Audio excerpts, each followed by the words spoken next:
Hello students, so in this video we are going to talk about the human reproduction, and in this video MC question first, and in next video we shall talk about the long question. So for question 1 and 2, in these two questions we are going to investigate the secondary sexual characteristics, and also we need to be able to distinguish between the primary and the secondary sexual characteristics. For example, the primary sexual characteristic, that means when we were born, those sexual characteristics, they have already appeared. For example, with penis, you are a boy. Without a penis, you are a girl. With the testis, you are a boy. With the ovary, you are a boy. Or something in molecular level, in the chromosome level, if you have XY chromosome, you are a boy. If you have XX chromosome, you are a girl. Those are the primary sexual characteristics. But for the secondary one, remember the definition of the secondary sexual characteristic. It only refers to the physical change of the body instead of physiological or psychological changes. So for example, for the especially for the physiological changes, okay, I need to talk a little bit more for it, because for the physiology, that means the body function. Remember, secondary sexual characteristic, it doesn't refer to the physiological change, but only for the physical change, because actually for our body, the body organs, their functions do not change a lot. For example, our liver, our skin, our muscle, our eyes, the function doesn't change. They do not change before and after the puberty. Okay, for example, the muscle used for movement, the stomach used for digestion, the liver, for example, used for glycogen storage. So it doesn't change the function before or after the puberty.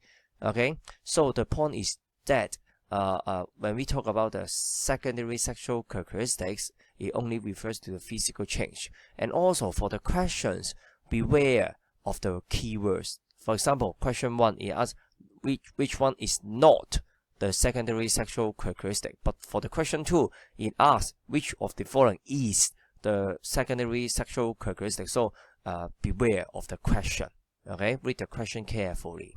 So for question 1, okay, you can see that growth of the beard, broadening of the shoulders, and enlargement of the nares, they are all the secondary sexual characteristics. So that means by the method of elimination, we can know that option B is not the secondary sexual characteristic. You may think that, no, Mr. Leung, actually, when the boy, they grow up to the puberty age, for example, maybe 13 or 14 years old, okay? So, do they produce sperm at that age? Not really.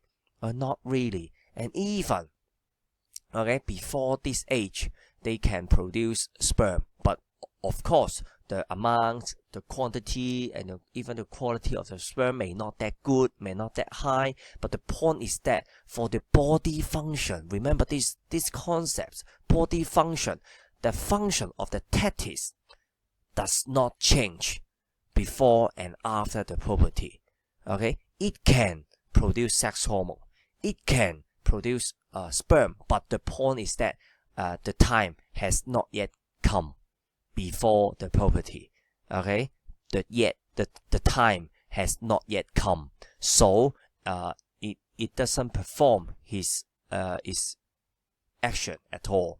Okay, but it doesn't mean that there will be a physiological change during puberty. Okay, remember these important concepts. And also for the female, for the question 2, okay, female secondary sexual characteristic. Okay, so I can just tell you that option B and option D, okay, they are not the secondary sexual characteristic. Okay, so A and C, which one is the female secondary sexual characteristic? You tell me. So at least, okay, one more thing to remind you guys is that the main purpose of the secondary sexual characteristic is to attract the opposite sex. Okay, so apart from human body, okay, we can also extend a little bit. Okay, a funny fact, okay, in the ecosystem, in our world, okay, in the nature.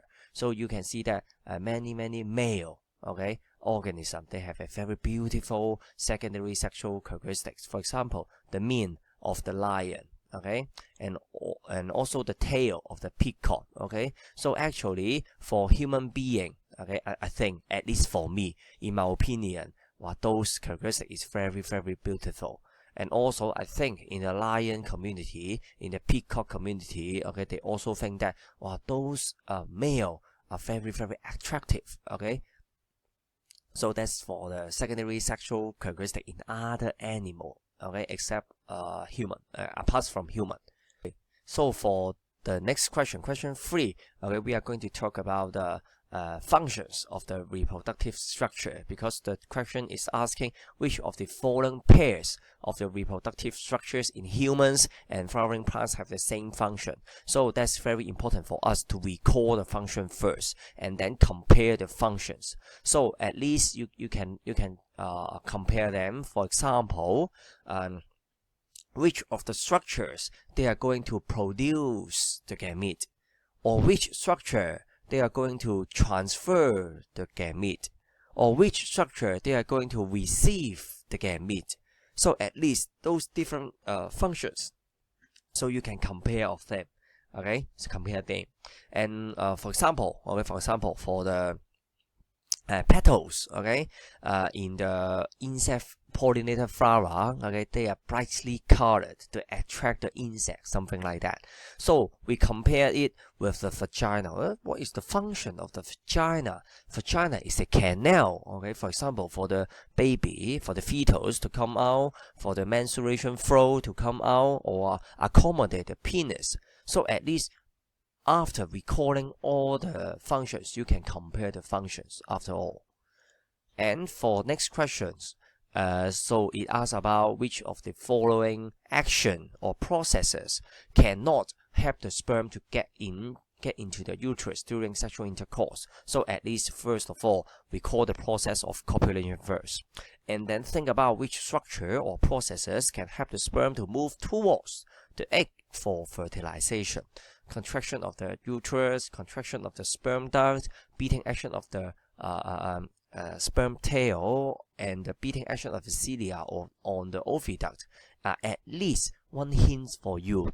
Sperm can move actively or can be moved passively, okay. So for example, active action, beating action of the sperm tail, okay. So option C, it can help. And option D, beating action of the cilia on the oviduct, okay. So it can also move the sperm. So the sperm will be moved by the beating action of the cilia on the oviduct. Like at least active action or active movement or passive movement, okay. You need to be aware of that first. So option C and option D, they are they can help the sperm to get into the uterus. So for A and B, which one cannot help the sperm to get into the uterus? You tell me. And for the question 11 and 12, okay, so first of all, you need to identify the structure first. One, okay, structure one, abdomen or the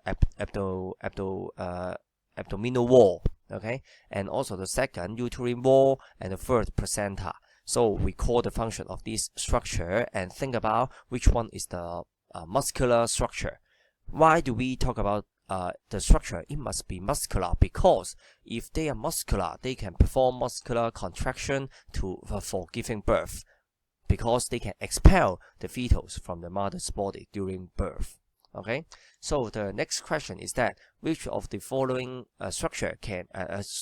substance cannot pass through structure 3, that means the placenta, okay, from mother's blood to the fetus. So somehow you need to know that something, they are very small, okay, they should be small enough to pass through the wall of the capillary, okay, in the placenta for exchange.